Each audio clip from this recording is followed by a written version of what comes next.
Embereze ku bunnaabwo Honorable Muhammad Ssegirinya Mr. Update kw'ossa ne Honorable Allan Ssewanyana ab'ebyokwerinda babayise beyanjule gye bali ku byekuusa ku kittabantu ekibadde kigenda e Masaka oba ekikyagenda e Masaka eky'Ebijambiya. Nkwebaza yonna gy'osinzidde okulabika ng'otugoberera. Webale nnyo ebereddera okugoberera enteekateeka zaffe. Kola ekintu kimu bwe kiti nkugamba likinga, sharinga, commentinga, subscribinga, twongere okulabika nga tukutuusaako amawulire ge weetaaga okumanya weewaawo ag'omuzinzi yonna gy'osinzidde. Kaakati ekiriwo kati ekyongedde okulabika nga kikakata wano munda mu ggwanga erya Uganda, omubaka gw'omanyi obulungi owa Kawempe North Ssegirinya Muhammad n'omubaka owa Makindye West MP Allan Ssewanyana bassebo ne bannyabo bano ebitongole by'ebyokwerinda bimaze okulabika nga bibayita olunaku lw'Emmande okweyanjula gye biri ku byekuusa ku kittabantu eky'Ebijambiya ekigenda mu maaso wali mu bitundu eby'e Masaka, Rwengo, Rwakayi, Bukomansimbi, Greater Masaka. Wakati musajja wattu Honorable Ssegirinya nga yakavaayo alabike nga akomawo mu ggwanga mu maanyi ag'ekitalo ng'amaze okulobinga n'okukola enteekateeka ez'omuzinzi wali mu constituency ye. Ono wakati ku bibaluwa bye tufunyeeko kopi bamaze okulabika nga bamuyita mbagirawo mbu ng'ensonga yeekuusa kubanga ayinako akakwate ku Bijambiya ebigenda mu maaso mu Greater Masaka.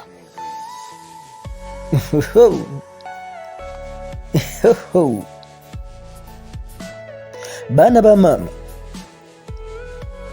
okusinziira ku Director of Criminal Investigations ategeeza nti nno wakati mu bikwekweto oba wakati mu kittabantu ekibaddewo mu mwezi ogwa Julayi ogw'omusanvu n'ogw'omunaana August 2021 bano bayita ababaka bano ababiri okulabika nga balabikako eri ebitongole ebyokwerinda nga nnaku z'omwezi 6 Septemba 2021 ku ssaawa 4 ez'okumakya mu yafeesi ya DSSP Moses Taremwa okukola statement mu kunoonyereza kwe baliko wakati. Bona bategeeza nti bano okusinziira ku bassisa Ebijambiya oba ekintu kyonna kye baba basanze abo bongedde okukola okugamba okunoonyereza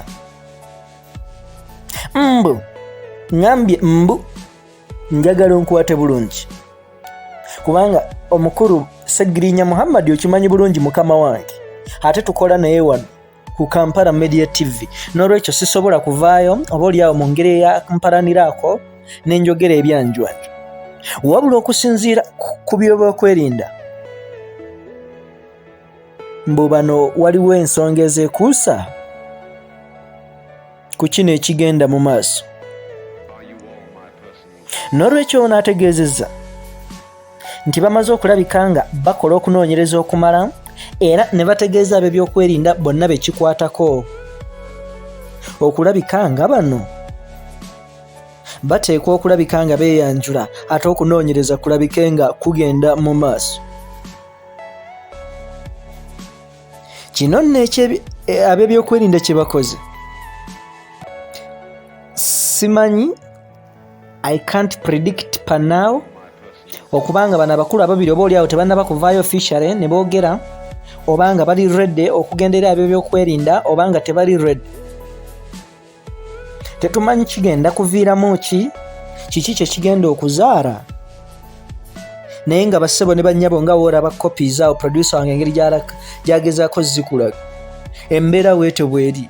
Baana ba mama, baana ba taata, wakati mu babaka bano ababiri nkugamba kola ekintu kimu bwe kiti labika nga osubscribinga, osharinga, okomentinga ate twongere okulabika nga tukutuusaako updates ezikwatagana ku nsonga eno wano Kampala Media TV gwampuliriza naawe ndaba ng'okutte mu kidde okusobola okufuna notification gy'osinzidde.